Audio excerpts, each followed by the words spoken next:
কচুর শাক খেতে কিন্তু দারুণ লাগে, কিন্তু আমার ভীষণ ভয় লাগে কচুর শাক কাটতে, কারণ প্রচণ্ড হাত চুলকায়। তাই জন্য আজকে আভাসের বাবাই কচুর শাকটা কেটে দিল।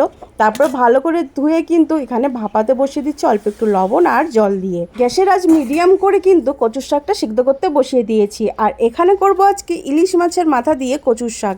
তো ইলিশ মাছের মাথায় কিন্তু ভালো করে লবণ হলুদ দিয়ে মাখিয়ে নিচ্ছি। এইভাবে ভাপিয়ে নিলে কিন্তু অনেক সময় কচুর শাক কিন্তু গলায় ধরে না রান্না হওয়ার পরে। এখন এর থেকে ভালো করে জলটা কিন্তু ঝরিয়ে নেব একটা ঝালনির সাহায্যে। কড়াইতে সরষের তেল দিয়ে অল্প একটু হলুদ গুঁড়ো দিয়ে তারপরে এখন মাছের মাথাগুলোকে লাল লাল করে ভেজে নেব।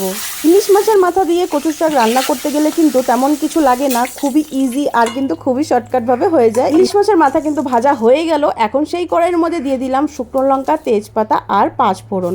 তো ফোড়ন দেওয়ার সাথে একটুখানি হলুদ গুঁড়ো দিয়ে দিলাম, যাতে কচুটা দেওয়ার সময় এক্সট্রা তেলটা না ছেটে।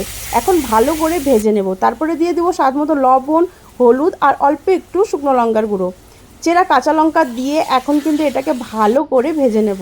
কিছুক্ষণ ভাজার পর তারপর এখন দিয়ে দেবো ভেজে রাখা ইলিশ মাছের মাথাটা, দিয়েও কিন্তু ভালো করে ভাজা ভাজা করতে হবে। আর সাথে কিন্তু একটুখানি খুন্তি দিয়ে ইলিশ মাছের মাথাগুলোকে হালকা ভেঙে দিতে হবে। তৈরি হয়ে গেল আমাদের ইলিশ মাছের মাথা দিয়ে কচুর শাক। হেভি টেস্টি লাগে, একটুকুও গলায় ধরেনি জানো তো।